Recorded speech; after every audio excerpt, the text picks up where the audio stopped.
di mana ya materinya sama dosen masing-masing?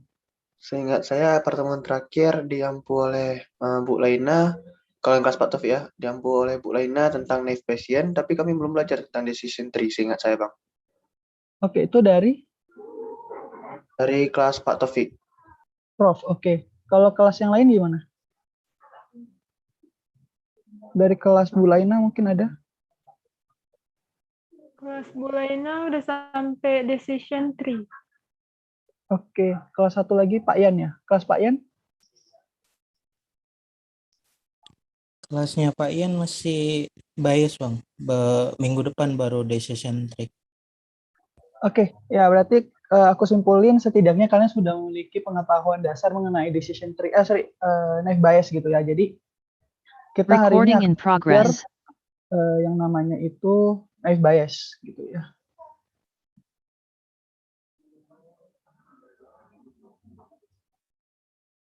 Oke, so pertanyaannya, brainstorming dulu kita nih sebelum kita lanjut. Kira-kira setelah tadi kalian sudah bilang nih kalau di kampus kalian sudah belajar yang namanya naive Bayes.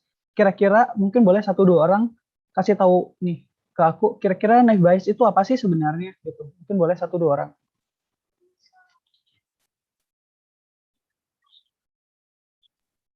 Kalau menurut saya, Memperkirakan apa yang akan terjadi dengan menghitung peluangnya, Bang.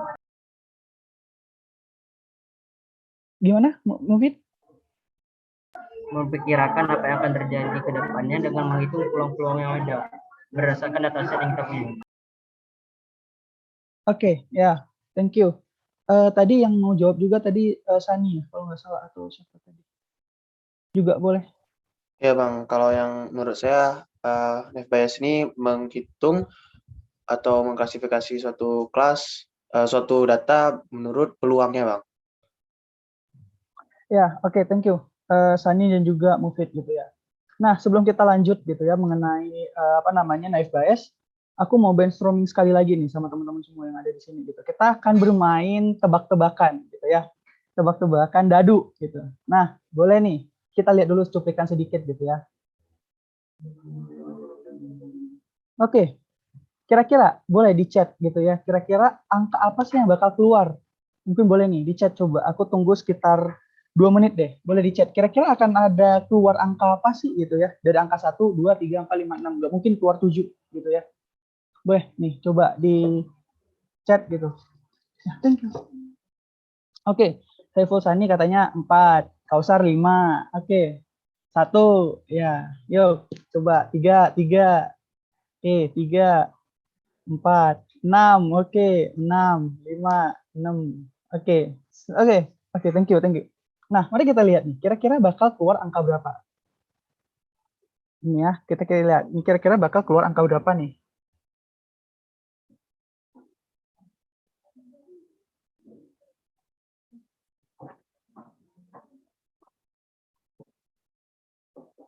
Oke, ya, ternyata angka 6 yang keluar gitu ya. Nah, pertanyaan selanjutnya adalah, kira-kira nih, ada yang tahu nggak sih, apa sih sebenarnya peluang itu atau probability? Mungkin boleh 1-2 orang coba unmute gitu ya, kita coba ajak diskusi bareng. Kira-kira apa sih peluang itu gitu? Atau setidaknya kira-kira nih berapa sih peluang kita untuk bisa membuat sebuah angka atau tebakan kita menjadi benar gitu.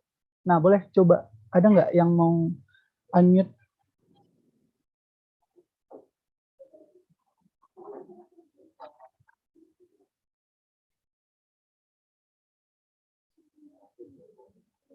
Ada nggak ada? Kalau menurut saya Bang, khususnya dalam kasus dadu ini, peluang itu adalah kemungkinan terjadinya suatu angka muncul dalam dadu tersebut. Ini kasusnya dadu Bang ya. Jadi peluang itu adalah kemungkinan dari suatu kejadian, suatu angka muncul dalam sebuah dadu, di mana setiap angka dalam dadu itu memiliki peluang 1/6. Ya, benar. Oke. Ya, jadi kalau bisa kita rangkum ataupun buat general gitu, jadi kan artinya sebuah peluang itu adalah kemungkinan angka kita menjadi menjadi realita gitu kan. Jadi kemungkinan-kemungkinan yang mungkin tebakan kita menjadi benar gitu. Nah, selanjutnya aku akan kasih sedikit nih, kira-kira rupanya seperti yang teman-teman semuanya tahu, ternyata naive Bayes itu merupakan sebuah algoritma machine learning yang berhubungan dengan peluang gitu ya, yang dimana kita bisa gunakan si naive Bayes itu di banyak hal dalam klasifikasi gitu ya, tugas-tugas klasifikasi. Biasanya tuh dipakai yang paling sering nih, misalnya kayak filtering spam yang ada di email, kemudian klasifikasi dokumen atau file gitu kan, atau sentiment prediction ataupun yang lainnya gitu. Dan teman-teman mungkin sudah belajar juga sama dosen pengampu masing-masing kalau misalnya kita punya rumus seperti yang di bawah itu, yang P H garis tegak itu X yang segala macam sampai ke belakang gitu ya. Nah, oke. Karena kemarin almost semua kelas sudah mendapatkan ilmu mengenai naive Bayes, di sini ada 14 example gitu ya dalam data. Mungkin teman-teman sudah sering nih, yang paling sering dipakai adalah Humanity gitu kan, Outlook, untuk membuat sebuah prediction keputusan apakah seseorang itu akan melakukan keluar rumah atau bermain dengan kondisi-kondisi tertentu gitu. Nah, di sini mungkin teman-teman sudah bisa lihat gitu ya, dari day 1 sampai day 14 gitu. Nah, kita simpelnya kan kita lakukan frequency tables atau kita gabungkan, misalnya Sunny yang kalau bermain yes itu ada di 2, kalau yang no-nya di 3, overcast, rain dan segala macam lainnya itu kita jadiin tabel. Ternyata nggak cukup sampai situ, kita perlu melihat lagi frekuensi tabel yang lebih lanjut, artinya kita perkan gitu kan dengan yes-nya ataupun dengan no-nya. Nah, kira-kira nih kalau misalnya ada sebuah pertanyaan, anggaplah kalau misalnya kita itu di hari 15 gitu, ternyata setelah kita lihat keluar rupanya hujan, kemudian humidity-nya cukup tinggi dan anginnya nggak terlalu kencang nih. Kira-kira boleh nih coba di di chat nih di kolom komentar. Kira-kira ini kita bakal main apa enggak nih sesuai dengan keputusan menggunakan naive Bayes. Boleh nih coba kira-kira. Boleh nih, mungkin aku bantu ini deh, bantu untuk kasih spillan ini deh. Spill tabel. Jadi mungkin boleh nih yang dari kampus atau dari waktu MK-nya ada hitung-hitungnya, ini silakan aku nampakin. Baik, bentar ya, yang jelasnya. Gimana aku taruh di sini juga. Oke. Yes. Ini adalah nampak nggak ya? Oke, nampak ini. Oke. Nah, ini ada hitung-hitungannya nih. Tuh, per tabelnya segala macam. Boleh nih. Aku tunggu sekitar 2 menit deh, boleh sampai 4.50. Aku tunggu nanti sekalian jawaban sama kalian itu benar atau salahnya gitu ya.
Ya, gimana? Mungkin boleh tunggu 1 atau dua jawaban lagi nih, kira-kira iya atau enggak nih, boleh coba di chat dulu gitu ya di kolom komentar.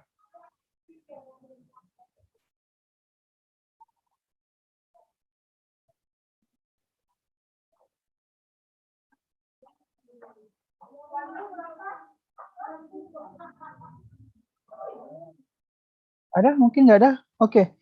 Kalau nggak ada, Sani nih, boleh. Sani, kenapa nih kok bisa jawabnya enggak? Boleh kasih tahu nggak? Kira-kira alasannya kenapa sih bilang enggak?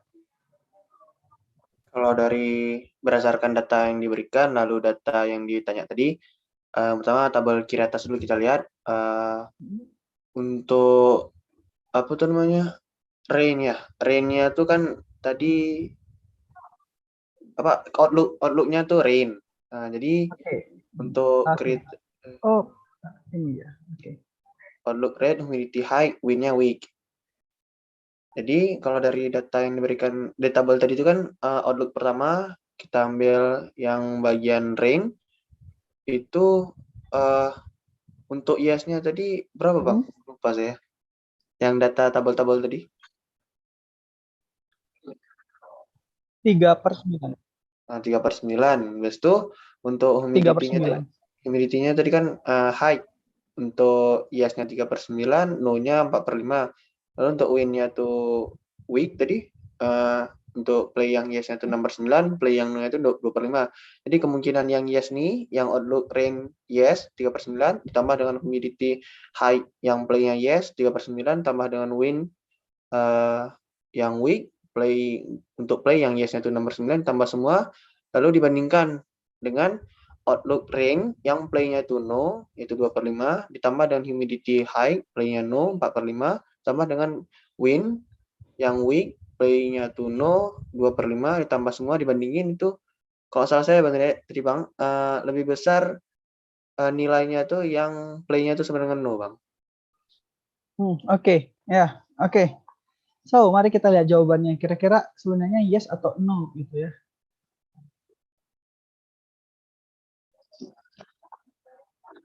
Oke, so di sini kita bisa lihat nih, condition untuk no itu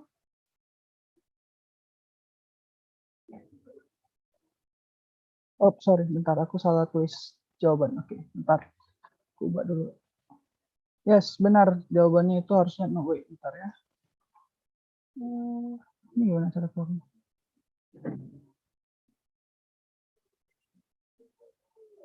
Bentar.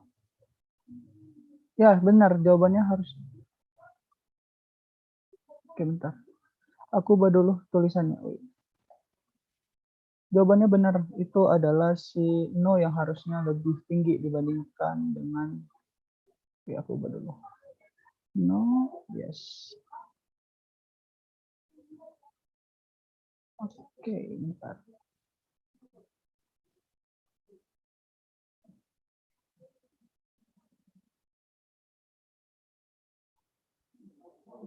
Oke, bentar.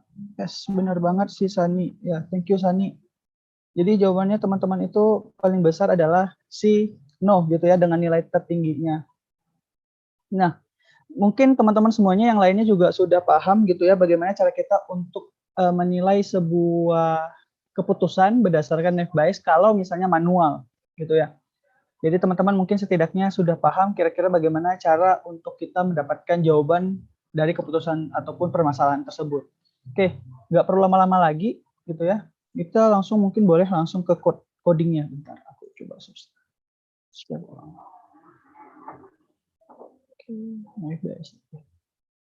Ya, so hari ini kita akan belajar gimana cara untuk menggunakan Python sebagai salah satu tool kita dalam melakukan machine learning ataupun data mining, lebih tepatnya data mining gitu ya.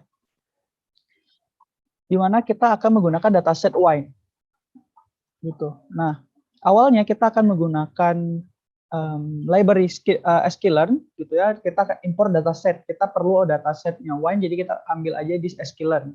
Kita load, kemudian kita exploring nih data-data apa aja sih sebenarnya yang ada gitu ya. Fiturnya apa-apa aja, labelsnya apa-apa aja, segala macam. Ternyata di sini kita bisa lihat kalau misalnya fiturnya itu ada alkohol, malic acid, ash, dan segala macam sampai ke proline-nya. Sedangkan di labels itu cuma ada kelas 0, kelas 1, kelas 2.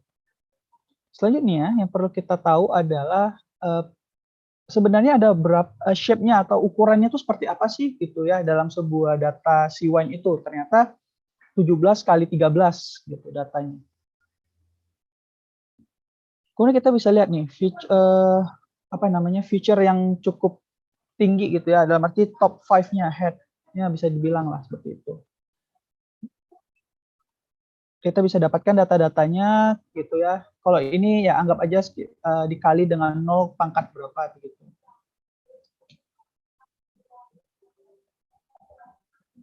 Kemudian di sini kita mau lihat nih, print semua label, kira-kira ada nggak sih label-labelnya gitu. Oh ternyata ada nih yang label 0, label 1, label 2 gitu. Nah, kita akan mulai langsung ke splitting data nih antara trend sama tes gitu ya. Di sini kita bisa lihat kita akan menggunakan 70 training, 30 tes gitu. Dari sini kita bisa lakuin tes size-nya itu 0,3 yang artinya kita akan menggunakan hanya 30%-nya. Untuk random state itu nanti mungkin teman-teman bisa searching lagi banyak itu random state atau sheet-nya. Seed maksudnya. Seed-nya itu ada pakai beberapa metode. Di sini kita akan gunakan 109. Oke, nah kemudian kita akan membangun sebuah modelnya nih kita akan menggunakan naive Bayes gitu kan. Dan naive Bayes kita akan menggunakan Gaussian NB itu nama modulnya. Kemudian kita train dan juga kita predict nih kira-kira benar nggak gitu hasil dari si mesin ini belajar dan juga menerka ataupun menebak. Oke, dia udah belajar, kemudian kita evaluasi nih. Nah, kita akan menggunakan matriks gitu ya. Kita akan menggunakan matriks akurasi skor. Kita akan lihat berdasarkan Y-test dan juga Y-prediction.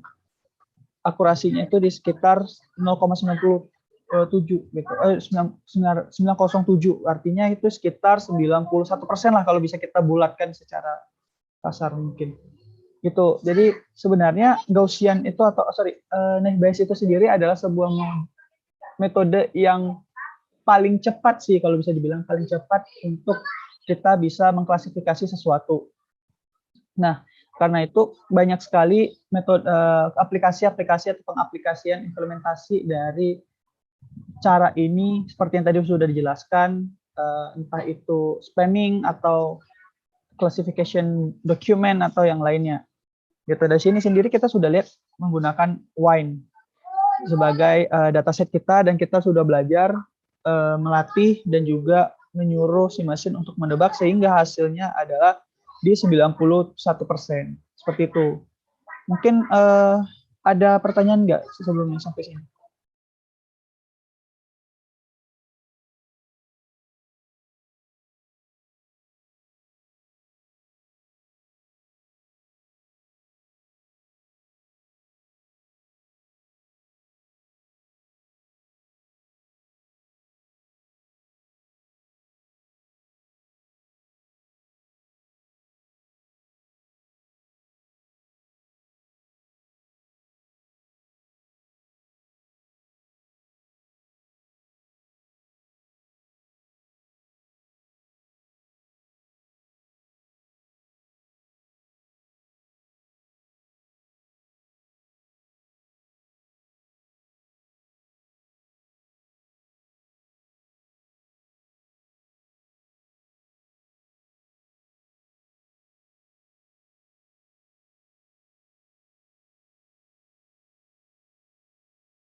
Ada sampai sini ada pertanyaan? Nggak ada?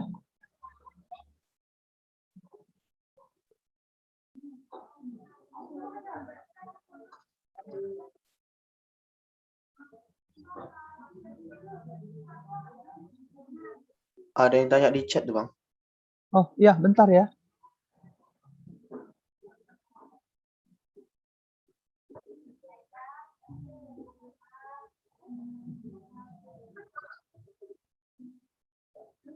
Oke, so bentar aku buka code-nya lagi. Jadi apa hubungannya antara naive Bayes dengan code-code ini gitu ya. Nah, tadi kita semuanya sudah belajar basic dari si naive Bayes itu sendiri menggunakan manual, cara perhitungan manual dengan apa ya, kita bisa bilang perhitungan matematis gitu secara manual. Nah, di sini kita sudah tidak perlu lagi menghitung satu persatu secara manual. Kenapa? Karena kita di Python sudah disediakan sebuah library yang ditujukan untuk belajar langsung atau menghitung probabilitas si naive Bayes itu sendiri per kondisi ataupun dataset itu sendiri gitu. Jadi kita sudah nggak perlu lagi nih yang namanya kita masukin kita cocokin dulu nih antar tabel frekuensi, nanti kita harus cocokin lagi berapanya segala macam. Di sini kita langsung sudah dihitung secara oleh mesin menggunakan modul dari Gaussian NB gitu, Mufid. Jadi basically sebenarnya di Python ini ataupun pemrograman ini kita sudah tidak diminta untuk memahami perhitungannya. Hanya diperlukan untuk sebuah konsep. Kalau misalnya naive Bayes itu sebuah klasifikasi, cara klasifikasi gitu ya, untuk menghitung atau membantu kita dalam mengambil keputusan. Itu aja cukup tahu di situ. Tapi untuk perhitungannya sudah dilakukan sama mesin. Kita sudah ada yang namanya sklearn, itu sebuah library yang kita tinggal dapat jawaban aja. Di mana nantinya kita akan melatih dulu nih, kita pisahkan mana dia ya. Oke, di sini kita pisahkan yang namanya train set sama testing set gitu. Nah, untuk di test train itu yang seperti kita tahu semua, dia akan dilatih dulu, dia belajar dulu selama sebanyak 70% dari jumlah data dari dataset kita, di mana nanti 30 setnya itu akan dijadikan kayak ujian gitu ya untuk mesinnya. Misalnya nanti di kondisi A, B, C, D, E, F, G hasilnya apa gitu. Apakah benar nggak, sesuai nggak dengan yang ada di dataset kita gitu. Jadi di sini itu kita lebih banyak untuk menggunakan si Gaussian NB ataupun naive Bayes itu lebih jauh lagi, bukan hanya sekedar perhitungan manual, tidak hanya sekedar minta matematisnya gitu loh. Kita diminta untuk mengeksplor lebih jauh mengenai modul ataupun cara si naive Bayes itu sendiri dalam Python. Itu sih seperti itu kira-kira. Atau udah menjawab belum atau belum menjawab?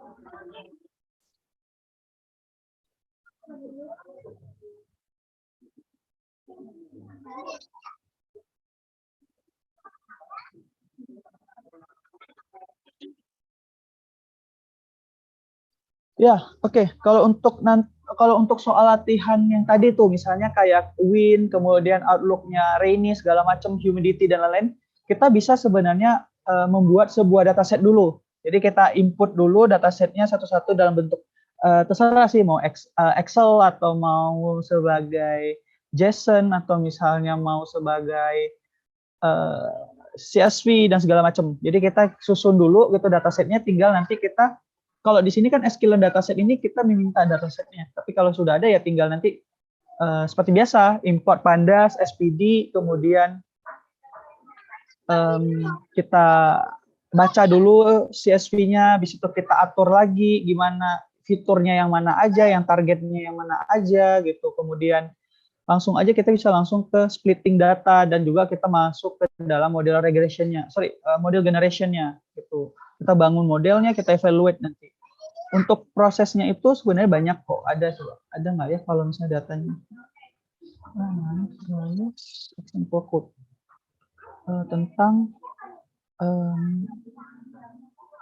apa sih namanya itu? Outlook bukan.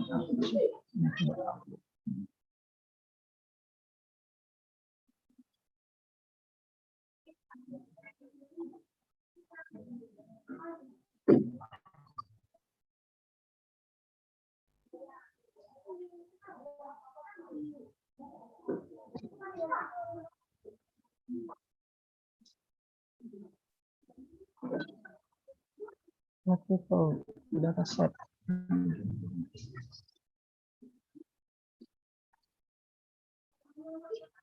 Oh, ini network, social network. Harusnya ada sih di sini tuh, ada nggak ya? Ini tapi pakai bahasa R tuh nggak salah.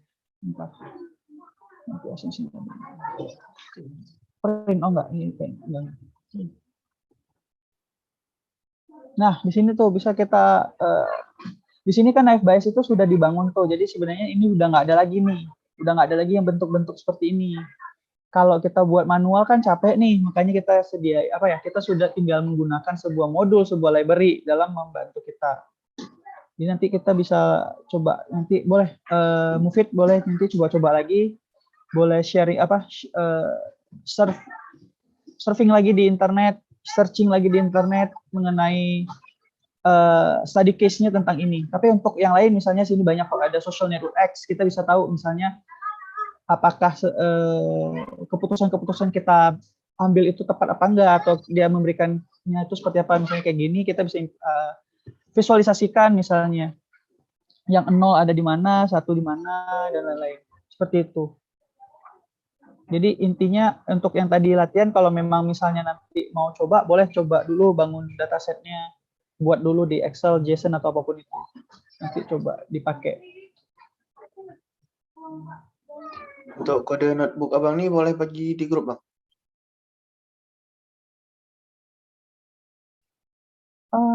Iya boleh. Yang kemarin udah dibagi belum? Yang pertemuan 2 KMN ini? Belum ya? Kalau belum, oke, nanti coba sekalian aku bagi deh pertemuan 2 dan pertemuan 4 ini. Ya, mungkin masih ada lagi nggak pertanyaannya? Yang lain gitu?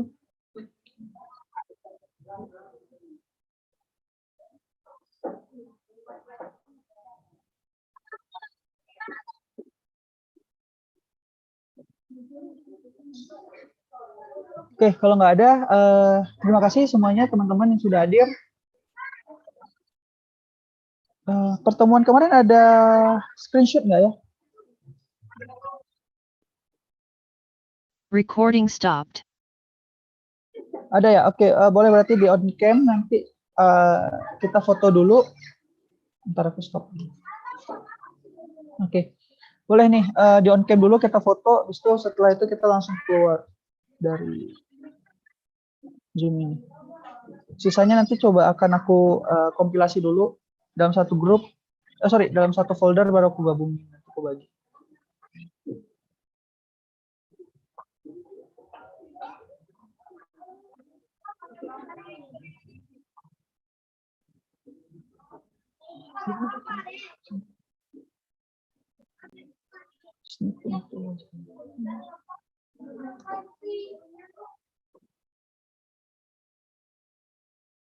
Oke, bentar ya. Aku buka snipping dulu.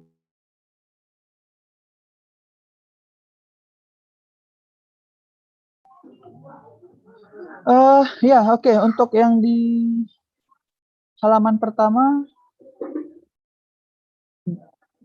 siap-siap ya. Bentar.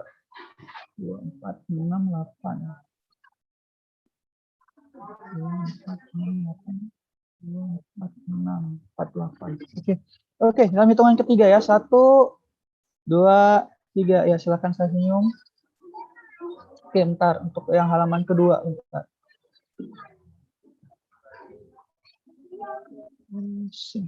Bentar, aku save dulu.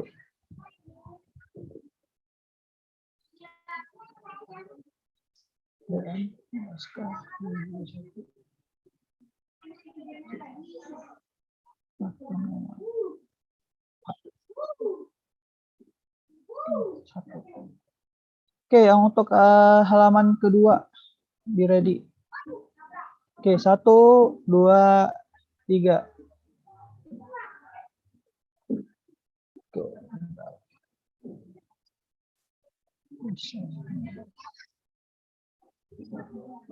Ya, oke. Thank you so much semuanya sudah hadir. Nanti jangan lupa untuk minggu depan kita akan belajarin lagi materi selanjutnya mengenai, bentar, aku coba cek dulu.